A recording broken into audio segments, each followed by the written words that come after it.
Nous suivre un peu partout à travers la planète via nos plateformes digitales Facebook et notre chaîne YouTube. Vous nous écoutez également en bande FM ici à Conakry et dans certaines villes de l'intérieur du pays, en modulation de fréquence. Et sur la 95.3 aux opérations techniques, c'est Tierno Hassan Diaouné qui nous appuie à ce niveau du côté de la régie, c'est le colosse Ibrahim Sida, assisté du Golden Boy, voilà, Ali Badra Kourma, qui assure la gestion bien entendu des boutons. Allez, Mamadou Boy, on l'a appris hier, parlant des forces anti-coup d'État ou de la force anti-coup d'État dans l'espace CEDEAO, les chefs des armées de cette institution, en tout cas de cet espace-là, étaient en conclave en Guinée-Bissau sur Ambalo. Et oui, Khalil, il vous souviendra que le 4 décembre dernier, les chefs d'État de la CEDEAO, en réunion extraordinaire du côté d'Abuja, avaient décidé, en tout cas, de doter l'institution sous-régionale d'une force d'interposition de lutte contre le djihadisme, donc le terrorisme, mais aussi contre les coups d'État dans l'espace sous-régional. La première des choses à remarquer, c'est que se doter d'une force de lutte contre le djihadisme, je pense que cela est important puisque vous le savez, il y a des pays dans l'espace sous-régional qui sont aujourd'hui frappés par le djihadisme, notamment le Mali, le Burkina Faso, où de ce côté, les deux pays font face à une lutte à outrance contre les terroristes qui sèment la terreur, qui tuent, qui pillent. Le Nigeria également, voilà, dans ce pays. Donc, c'est tout à fait normal que l'espace sous-régional, quand même, face à des menaces djihadistes, quand même, de prendre des mesures, de créer en tout cas une force d'interposition contre les coups d'État. Non, j'en arrive. On est d'abord au niveau du terrorisme. J'en arrive au coup d'État. Oui, c'est pas à pas. D'accord, allez-y. Voilà. Donc, c'est tout à fait normal que les chefs d'État de ce côté, n'est-ce pas, réfléchissent à des mécanismes, à des stratégies permettant justement de faire face au djihadisme, à la lutte contre le terrorisme, puisque vous le savez, c'est quand même un phénomène qui peut saper même le développement d'un pays. Vous prenez par exemple le cas spécifique du Mali.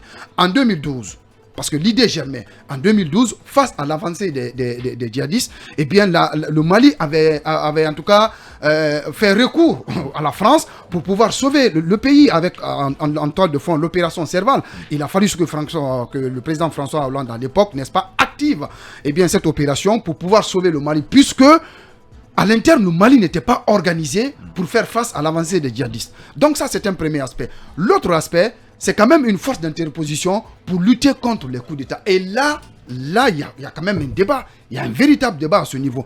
Puisque créer une force d'interposition contre les coups d'État, cela engendre beaucoup de paramètres.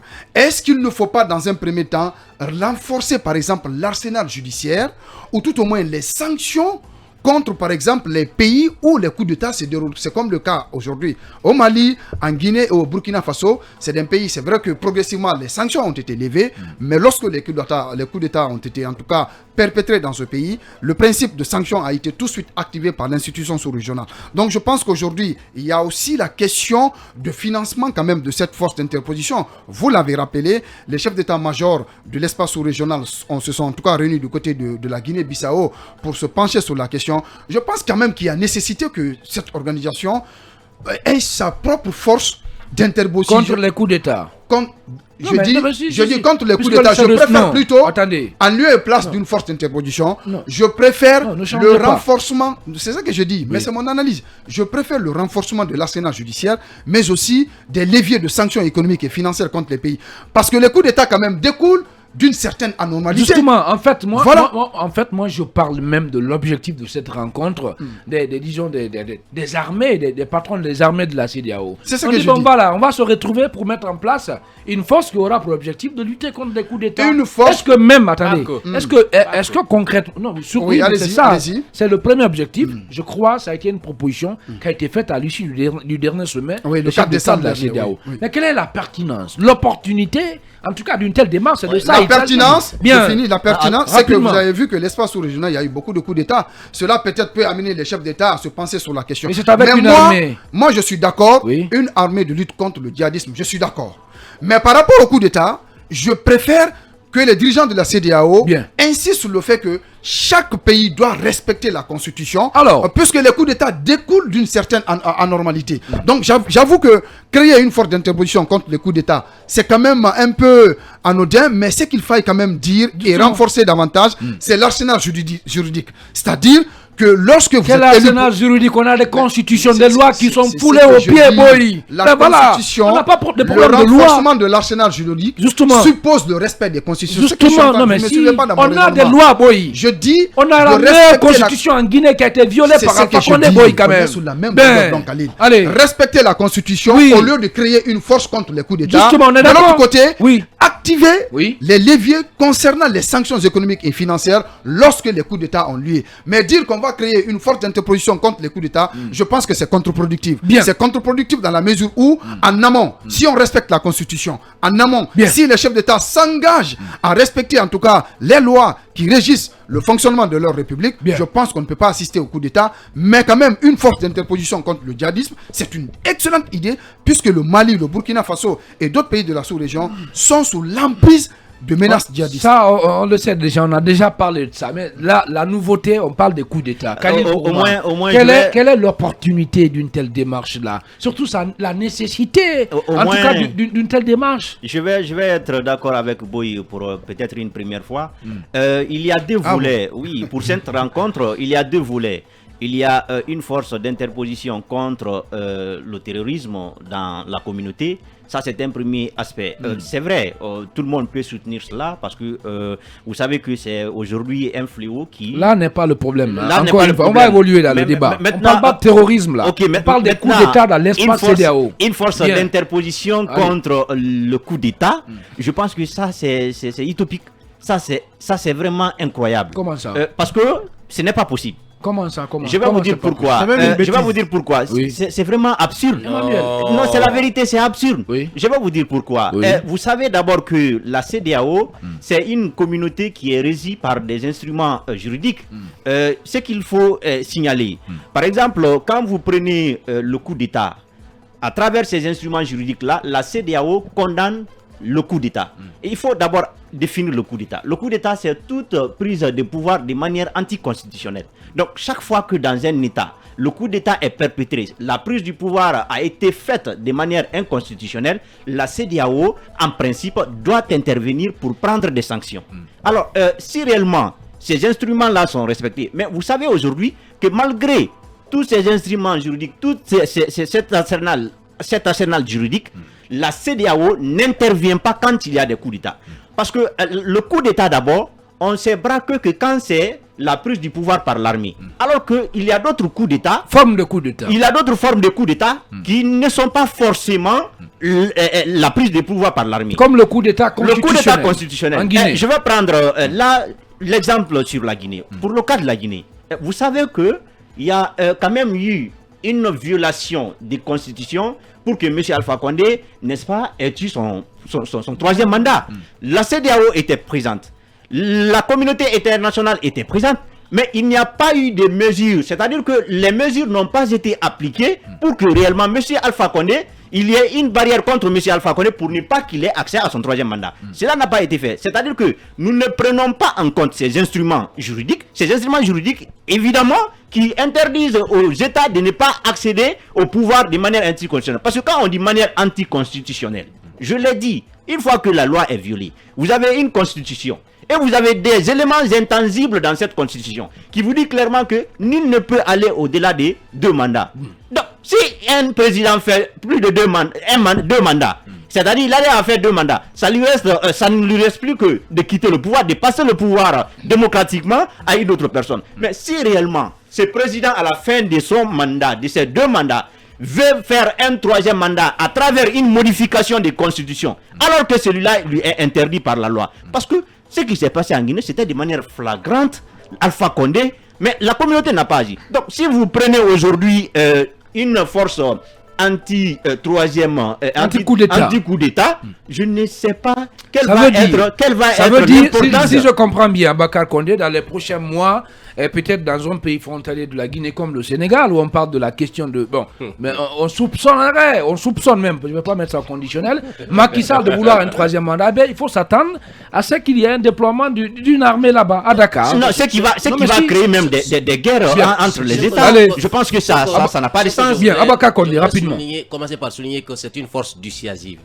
C'est-à-dire que le fait même d'avoir, on a l'exemple ici, le fait d'avoir la CRIEF, déjà ça donne à réfléchir à plusieurs personnes Attention, avant d'agir. Absolument. Maintenant, aujourd'hui, quand on met cette force qui va lutter exclusivement contre le terrorisme et également contre les coups d'État, il est important de questionner la terminologie coup d'État à l'espace CEDEAO.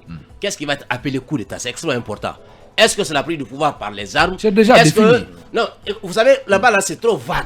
Non, mais Parce c'est que défini. Pour les chefs d'État, Khalil l'a défini pour les tout à patrons l'heure. là, des différents pays, quand on dit coup d'État, c'est lorsque tu prends une arme pour aller déloger quelqu'un. C'est ce qu'ils appellent coup d'État. Alors qu'il y a des présidents bien. Si vous permettez, modifient. Condé, si vous permettez, je voudrais terminer par ceci. Vous savez, quand vous prenez par exemple la communauté européenne, vous avez le Conseil des droits de l'homme au niveau de l'Europe.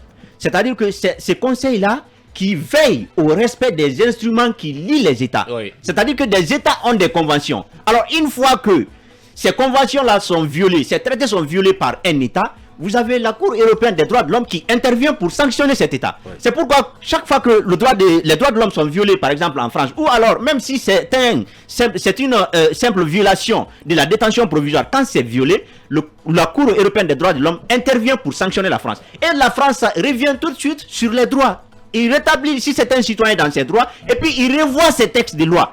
Donc la CEDEAO doit aussi être un contre-pouvoir pour les États, pour ne pas qu'il y ait des troisième mandats. Mais une force anti-coup d'État, ça n'a vraiment pas de sens. C'est votre avis qu'on est rapidement. Non, je ne dirais pas que ça n'a pas de sens, ça a un sens. Je le dis que c'est une force. Ça a du sens. Le fait d'entendre qu'il va y avoir une force anti-coup d'État, ça traumatiserait certains. On a vu un petit exemple ici du côté de. Qui ça va traumatiser? Oui, tous ceux qui ont la volonté de rester au pouvoir, de venir par coup de force. On a vu ici le petit exemple de cette mini-force qui a délogé Yamé. Voilà. On a vu au Comores également, c'est une force qui est venue déloger le président qui a voulu rester au pouvoir. Maintenant, aujourd'hui, ça va être difficile quand même de tout de même de mettre en place. Parce qu'il faut réviser le protocole additionnel de la CEDEAO. Il faut faire en sorte que d'abord ce projet soit ratifié par les différents parlements africains. Donc tout cela, ça va prendre du temps. Il y en a qui vont être réticents, vous soupçonnez certains chefs d'État à vouloir peut-être modifier la constitution, à rester au pouvoir. Donc ça va prendre du temps. Ce n'est pas pour demain cette force en attente, mais c'est qui reste clair. Le fait de penser qu'il y aura dans un avenir proche, très proche, d'une force qui va peut-être lutter contre le terrorisme, peut-être ça a été déguisé, peut-être pour parler du terrorisme, comme pour obtenir l'adhésion du peuple africain ou des parlements africains. Mais dire qu'on va lutter contre les coups de force, il est important d'abord de réviser les textes d'abord qui régissent le fonctionnement de la CEDEAO et comme ça, et que ces textes-là soient validés par tous les parlements africains. Mais c'est ce qui est fait. Oui, mais il y a du travail, ce n'est pas fini. C'est ce qui est fait. Ce n'est pas encore fini. Parce que la mise en place de cette force d'attente n'a pas été validée par les différents parlements.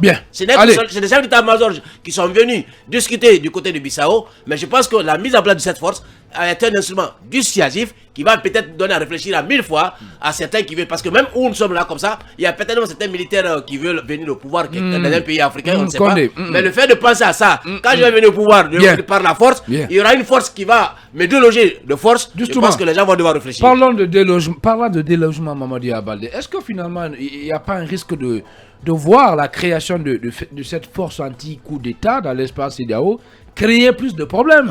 Parce que par exemple, non mais c'est une question que je pose. Par exemple, un chef d'État de la CEDEAO peut dire, bon, mon pays est souverain, nous décidons de notre destin. Et puis voilà, vous hasardez à venir sur notre territoire, nous empêcher de faire ce que nous voulons, et bien vous trouverez notre armée sur place. Est-ce qu'il ne faut pas créer des guerres entre États? Voilà, c'est ça, justement.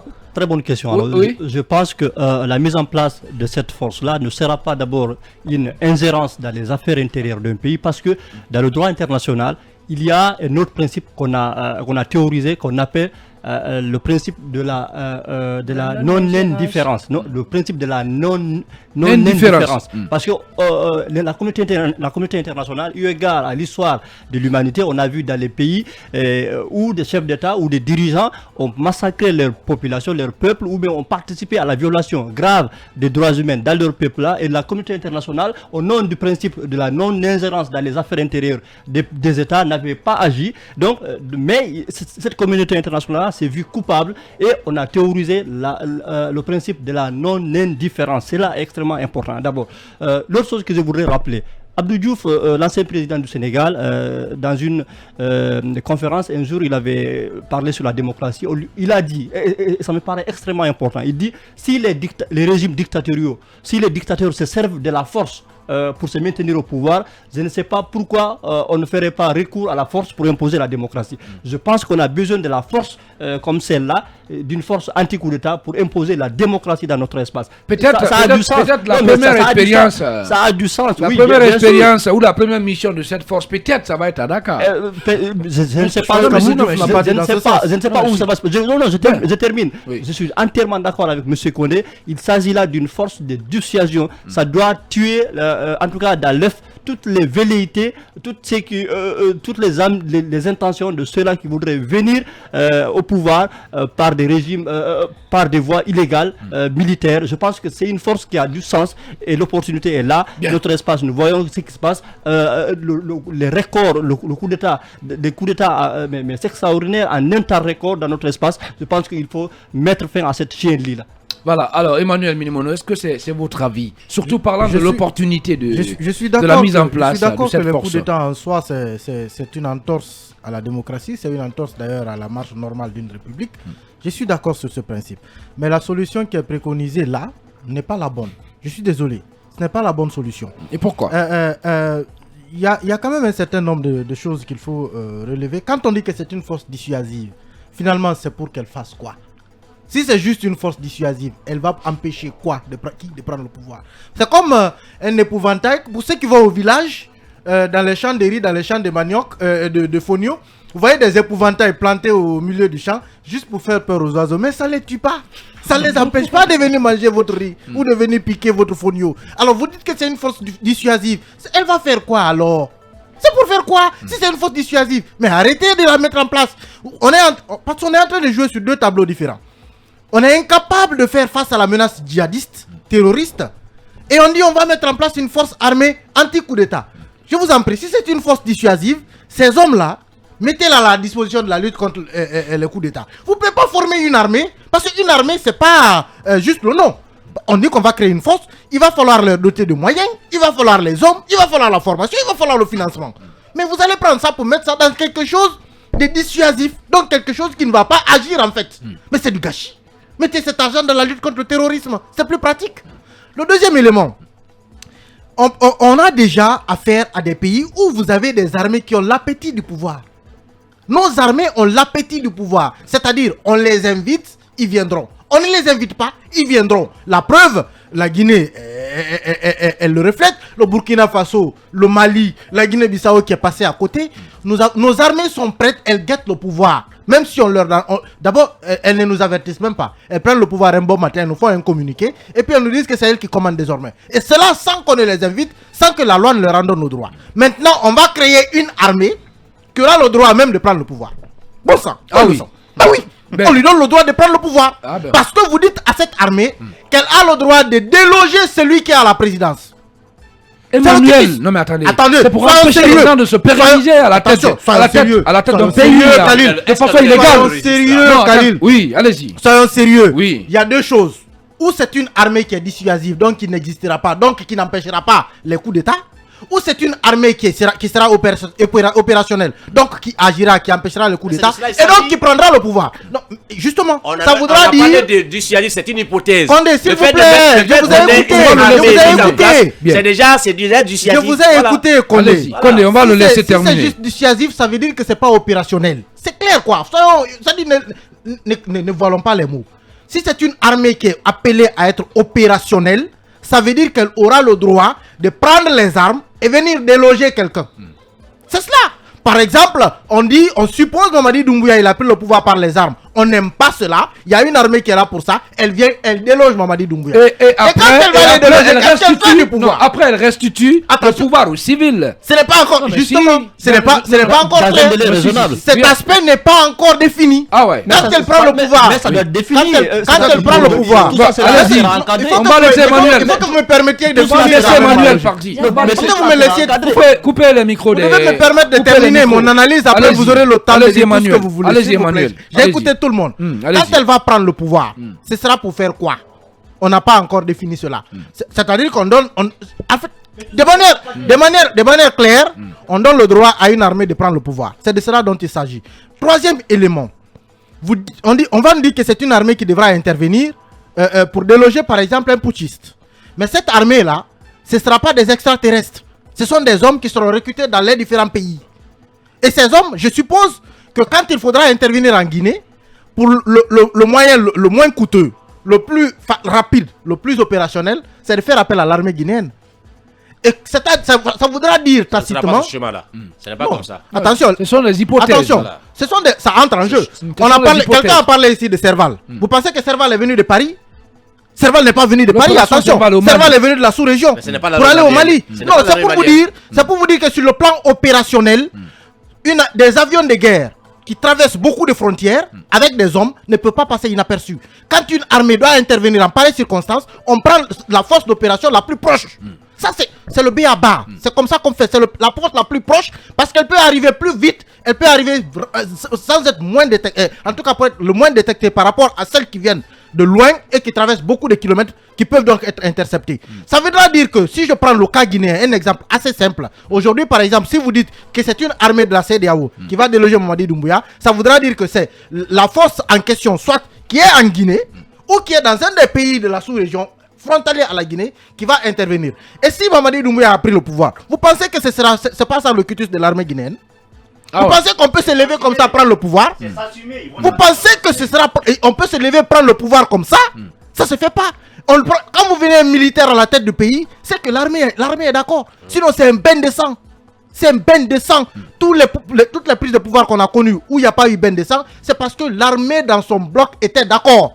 Maintenant, vous dites à une armée de venir déloger ce Mamadi Doumbouya. Ce sera laquelle des armées? Déjà, son armée est d'accord de prendre le pouvoir. L'armée qui va quitter de l'autre pays pour venir. Vous pensez que l'armée guinéenne va s'asseoir, croiser les bras et la voir? Mais c'est un bain de sang qu'on va s'aimer. Vous allez mettre deux armées, faire affronter deux armées? Attention, il faut qu'on soit sérieux. Donc, il faut aller. Allez-y. Maintenant, votre conclusion. Je termine maintenant par autre chose. Oui. Il y a des éléments aujourd'hui qui existent, des éléments juridiques qui existent. C'est pas comme si la CEDEAO a croisé les bras face au troisième mandat. Non. La CEDEAO était dans ses limites. Il y a le protocole additionnel de la CEDEAO sur la bonne gouvernance qui interdit justement les troisième mandats. C'est clair.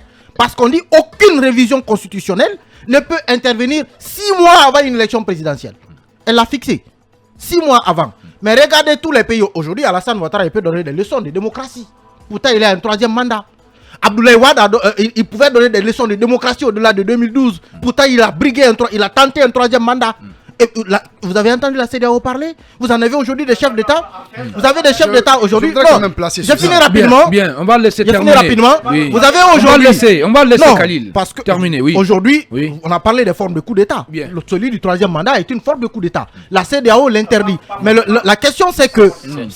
La question c'est que aujourd'hui, le dispositif légal de la CEDEAO ne peut pas empêcher un chef d'État qui a fait une révision constitutionnelle 7 mois avant l'élection de briguer un troisième mandat. C'est pourquoi Alpha Condé ne pouvait rien faire. Parce qu'il l'a fait avant les 6 mois. Or, la CEDEAO interdisait pour les 6 mois. Ça, c'était clair. Maintenant, de là à aller imaginer une armée, si elle est dissuasive, ça veut dire que c'est une dépense inutile pendant que nous avons des frontières poreuses qu'on a du mal à sécuriser et la menace terroriste qu'on a du mal à endiguer. On va prendre des moyens pour les mettre quelque part pour entretenir des hommes qui ne vont jamais agi. Allez, Diana Diallo, est-ce que cette force anti-coup d'État, si elle est mise en place, elle ne risque pas de connaître le même sort que celui des forces en attente, bien entendu aussi.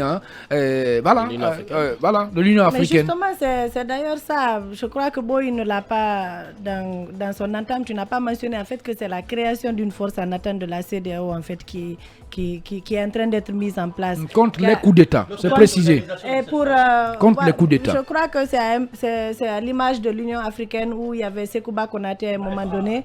Où on l'avait posté, cette fois-ci, car l'objectif c'est de mettre en place une force anti-coup d'État. Elle existe, mais il faut que la France vienne arrêter les terroristes. Maintenant, le truc c'est quoi? C'est qu'en fait, moi je me demande en fait la définition de ce coup d'État là, parce que dans le micro. Pour moi, c'est quoi en effet ce coup d'État dont on parle? Puisque vous savez, si vous vous souvenez, Condé a marché sur ma langue tout à l'heure, en janvier 2017, je crois, Yaya Jammeh a été délogé de force parce que lui, il était encore candidat à sa propre élection, mais après, il a d'abord admis avoir perdu les élections et après, il demande encore, il prône encore avoir gagné les élections. Donc, on a vu cette force-là force-là à venir de Dakar pour le déloger de force de Dakar, de Banjul, je crois. Donc, je crois qu'il faut définir le contexte de coup d'État. Il faudrait qu'on sache en fait sur quoi on est. Et non, c'est pas défini. C'est déjà défini. C'est déjà défini. Il faut définir. Elle va lutter contre quoi en fait? Parce qu'en fait, non, la Constitution tout à l'heure, il y a eu débat sur cette Constitution-là. Et je crois que la base, on ne respecte pas les lois en fait. Donc les constitutions qu'on ne respecte pas, c'est ça. Il faut des civils qui respectent la loi et l'armée n'interviendra jamais. Bien. Je pense que Diana n'a pas terminé. Okay. Allez-y, Diana. Allez-y. Après, elle va me taper sur les doigts. Allez-y. Diana, allez-y, on vous écoute. Oui. Non, je crois que cette force, la force contre le djihadisme, il le faut parce que ça évolue de pays en pays. Maintenant, contre les coups d'État, il le faut. Moi, je suis d'accord qu'il le faut, mais qu'il faut qu'on sache réellement est-ce qu'il faudra s'appuyer sur les violations des constitutions des pays ou alors comment déloger un putsch, parce que c'est très difficile, vous l'avez parlé tout à l'heure, souvent il y a des bains de sang et tout, comment déloger un putsch dans un pays, c'est ce qui est très difficile en fait. Bien, d'accord, Mamadou Boye. Alors, la CEDEAO veut mettre cette force anti-coup d'État en place et dans un contexte quand même difficile. Vous avez vu qu'à l'échelle internationale, les activités économiques tournent au ralenti, où la CEDEAO va ramasser tout cet argent pour pouvoir entretenir quand même cette force en attente, parce que c'est quand même des hommes c'est des hommes qui sont nourris. Il faut de la logistique, il faut des renseignements généraux. Donc je pense que c'est énormément budgétivore. La seule issue que je trouve pour la CEDEAO dans ce cas d'espèce, c'est de faire en sorte que les lois soient respectées, les textes de loi soient respectés dans ces pays respectés. En faisant quoi?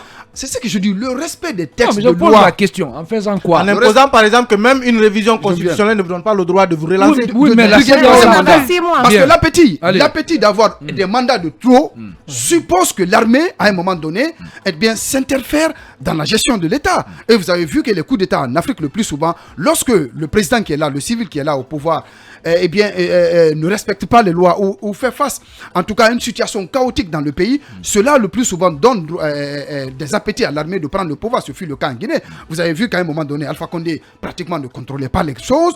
Dès après l'acquisition de biens de son troisième mandat, le pays soufflait le chaud et le froid, et finalement, l'armée a pris le pouvoir, alors qu'on n'y s'attendait pas. Lui-même, il ne s'attendait pas à ce que l'armée prenne le pouvoir. Parce que quand vous prenez aujourd'hui le colonel Mamadi Doumbouya, c'est quand même Alpha Condé qui l'a façonné, entre guillemets. C'est lui qui l'a fait venir ici en 2012 et il a confié cette unité de force spéciale pour lutter contre le terrorisme en Guinée. Mais finalement, il ne s'attendait pas. C'est ce monsieur, en complicité avec d'autres militaires et élargi éventuellement au chef d'état-major des différentes unités de la place, qui ont quand même acté ce coup d'état finalement. Donc je pense que le mieux pour la CEDEAO aujourd'hui, à travers son protocole additionnel, c'est d'imposer à ce que les chefs de l'État en exercice respectent la Constitution. Si la Constitution vous donne 2 mandats... Imposer en faisant quoi? C'est de ça il s'agit. En faisant quoi? Regardez. On l'a rappelé dans ce studio-là. On l'a rappelé. Il y a des lois. Il y a des tests très Par exemple, je vais donner un exemple.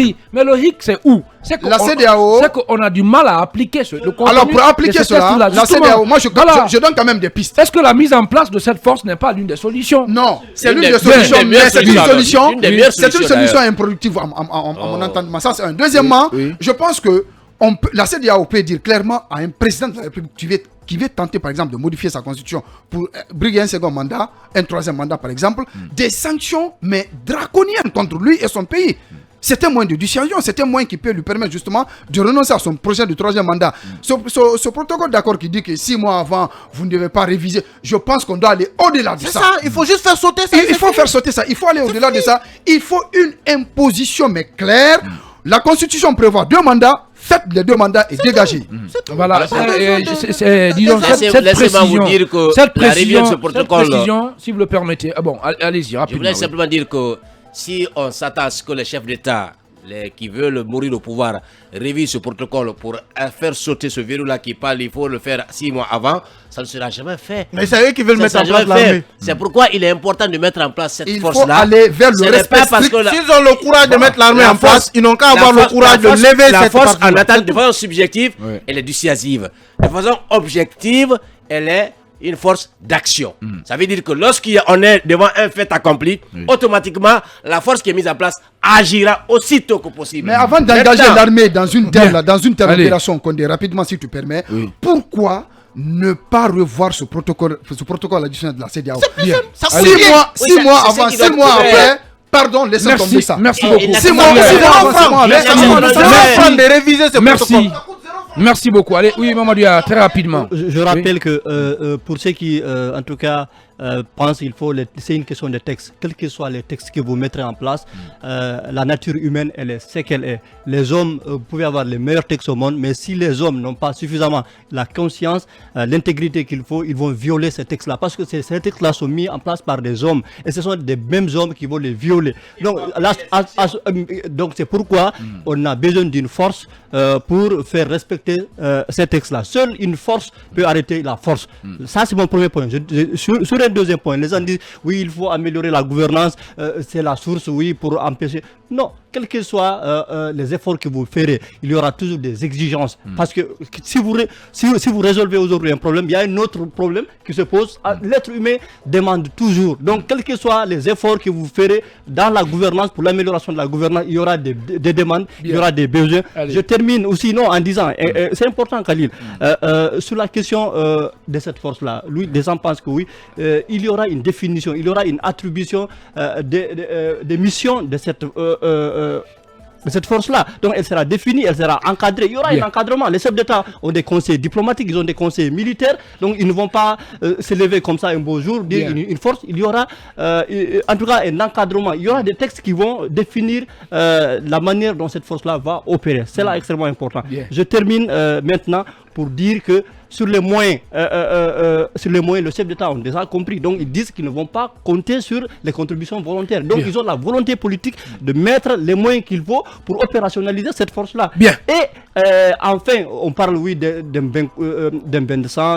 Les gens s'inquiètent lorsque une telle force va entrer en action contre une armée d'un pays. Non, je ne dis pas ça. Mais il y a aujourd'hui, à travers le développement de la technologie, il y a des moyens de neutraliser les appareils ou toute la logistique d'une autre armée d'un pays sans qu'il n'y ait... Non, mais écoutez, la technologie a évolué quand même. Il se croit en fait des moyens qu'on peut neutraliser. En fait, regardez-vous les gars. Aujourd'hui, on n'a pas besoin de faire la guerre avec des armes parachutées. Non, vous ne passez pas à l'antenne. Il y a des manières. Vous ne passez pas à l'antenne. Il y a des manières de faire la guerre. Aujourd'hui, il y a la science et la technologie, en tout cas, ont évolué.